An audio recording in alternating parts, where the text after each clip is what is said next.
Assalamualaikum warahmatullahi wabarakatuh. Perkenalkan, kami dari kelompok 3 akan mempresentasikan materi hukum pajak dengan anggota saya Afrida Salsadila, Kulson Munir, Kurnia Prayogi, dan Sabrina Azhara. Yang pertama ada pengertian hukum pajak. Hukum pajak adalah sekumpulan peraturan yang mengatur hak dan kewajiban serta hubungan antara wajib pajak dan pemerintah selaku pemungut pajak. Nah, menurut Undang-Undang Nomor 6 Tahun 1983 tentang ketentuan umum dan tata cara perpajakan, pajak adalah kontribusi wajib kepada negara yang terutang oleh orang pribadi atau badan yang bersifat memaksa berdasarkan undang-undang. Pengertian hukum pajak menurut para ahli terdapat beberapa sesuai yang saya tulis, diantaranya yaitu Santos Budiharjo yang menyatakan hukum pajak atau dikenal dengan hukum fiskal, di mana wewenang dan hak pemerintah dalam mengambil kekayaan seseorang untuk diberikan ke masyarakat dalam bentuk kas negara. Yang selanjutnya yaitu yang kedua, menurut Rahmat Sumitro menyatakan hukum pajak merupakan yang mengatur hubungan rakyat selaku pembayar pajak dengan pemerintah yang menjadi pemungut pajaknya. Dan selanjutnya yaitu yang ketiga, Dr. Suparman Suhamijojo menyatakan hukum pajak yang mengatur masalah perpajakan yang akan meringankan beban biaya produksi barang dan jasa untuk mencapai kesejahteraan umum. Dan yang terakhir yaitu yang keempat, menurut Hartono Hadi Supratman menyatakan hukum pajak yang mengatur bagaimana pajak dipungut, yaitu mengukur apa pajak diperkenankan dan juga jumlah nominal pajak tersebut.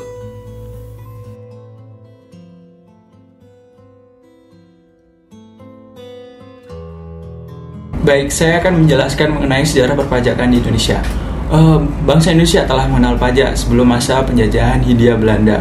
Hal ini dibuktikan dengan penemuan prasasti di desa Bojonegoro, Jawa Timur pada tahun 1992. Prasasti ini berisi tentang pembebasan pajak terhadap desa Adan-Adan karena dianggap telah berjasa kepada Raja Raden Wijaya, yaitu Raja Majapahit yang pertama. Yang pada zaman tersebut pajak lebih umum dikenal sebagai upeti. Nah, sistem upeti ini sendiri pada zaman tersebut merupakan seserahan kepada raja yang dianggap sebagai wakil Tuhan. Namun hasil dari upeti tersebut tidak digunakan untuk kepentingan rakyat, tetapi untuk kepemilikan pribadi penguasa di daerah tersebut.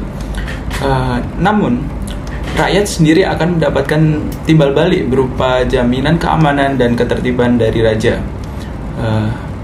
Lalu pada saat zaman pemerintahan kolonial Belanda atau VOC, mulai dikenal berbagai macam pajak seperti kulturstelsel yang berlaku dari 1830 sampai dengan 1870, dan Raffles pada tahun 1813 mulai memperkenalkan dengan land rent dan pajak rumah.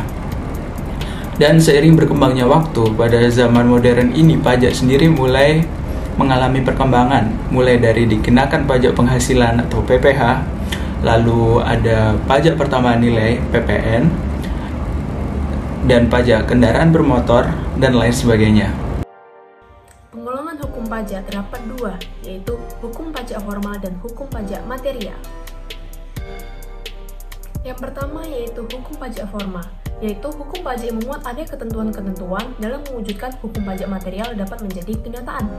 Contoh dari hukum pajak formal yaitu tata cara perpajakan.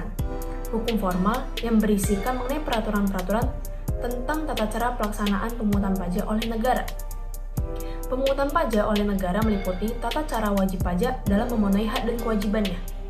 Hal ini diatur dalam UU Nomor 16 Tahun 2000 yang berbunyi, setiap wajib pajak wajib membayar pajak yang terutang berdasarkan ketentuan peraturan perundang-undangan perpajakan, dengan tidak menggantungkan pada adanya surat ketetapan pajak.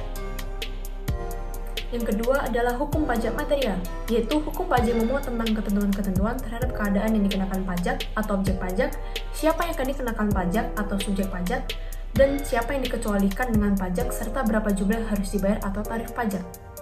Salah satu contoh dari hukum pajak material yaitu PPh. PPh sendiri merupakan pajak yang dikenakan kepada wajib pajak atas suatu penghasilan yang dihasilkan atau diperoleh dalam suatu tahun pajak. Hal ini diatur dalam Undang-Undang Nomor 17 Tahun 2000 Pasal 1. Lalu ada peraturan perundang-undangan tentang perpajakan. Peraturan perundang-undangan tentang perpajakan berlaku sejak 1 Januari tahun 1984 adalah Undang-Undang Nomor 6 Tahun 1983 tentang Ketentuan Umum dan Tata Cara Perpajakan.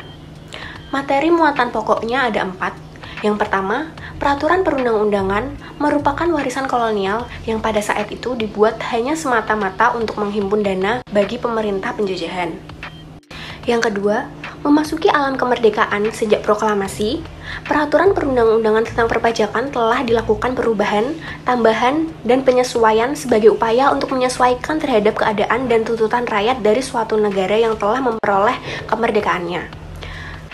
Lalu yang ketiga, undang-undang ini sebagai suatu undang-undang di bidang perpajakan yang dilandasi falsafah Pancasila dan Undang-Undang Dasar 1945 harus berbeda dengan undang-undang perpajakan yang dibuat di zaman kolonial. Lalu yang keempat, yang terakhir, dengan landasan sebagaimana telah diuraikan di muka, sebagai salah satu uraian yang utuh dan menyeluruh, serta sesuai dengan amanat yang tersurat dan tersirat dalam garis besar haluan negara, maka diadakan pembaruan sistem dan hukum perpajakan di Indonesia yang dituang dalam Undang-Undang tentang Ketentuan Umum dan Tata Cara Perpajakan. Asas perpajakan di Indonesia. Seperti yang tertera, ada beberapa asas yang dicatat, yaitu di antaranya pertama asas finansial, yaitu asas berdasarkan kondisi keuangan atau besaran pendapatan. Yang kedua, asas ekonomis, yaitu asas berdasarkan kepentingan umum. Dan yang ketiga, asas yuridis, asas berdasarkan untuk keperluan negara menurut undang-undang. Dan yang keempat, asas umum, asas berdasarkan atas keadilan umum. Dan yang kelima, asas kebangsaan, asas berdasarkan tempat bagi penduduk tersebut tinggal, yaitu termasuk tinggal di negara Indonesia. Dan yang keenam, asas sumber, asas berdasarkan sesuai tempat berdirinya usaha tersebut.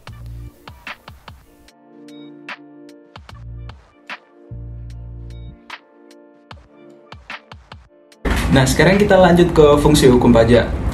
Hukum pajak memiliki fungsi yang berdasar pada asas-asas yang bertujuan utama menyejahterakan penduduknya.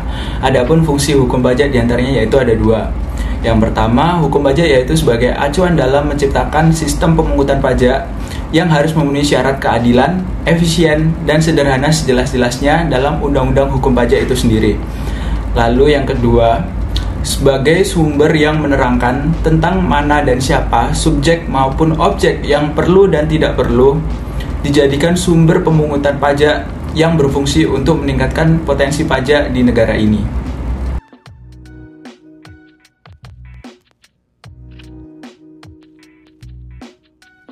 Yang terakhir yaitu sistem perpajakan di Indonesia. Pada tahun 1983, pemerintah Indonesia memutuskan untuk mengubah tata cara pemungutan pajak yang awalnya dari official assessment menjadi self-assessment. Apa perbedaan dari dua sistem tersebut? Yang pertama yaitu official assessment, di mana setiap wajib pajak ini bersifat pasif dan nilai pajak yang terutang akan diketahui setelah dikeluarkannya surat ketetapan pajak oleh petugas perpajakan. Hal ini dapat diterapkan dalam pajak bumi bangunan atau PBB. Sedangkan self-assessment yaitu setiap wajib pajak bersifat aktif dalam penghitungan serta membayar dan melaporkan pajaknya. Hal ini dapat diterapkan dalam PPN atau pajak penambahan nilai dan pajak penghasilan atau PPh. Sekian dari kelompok kami, terima kasih.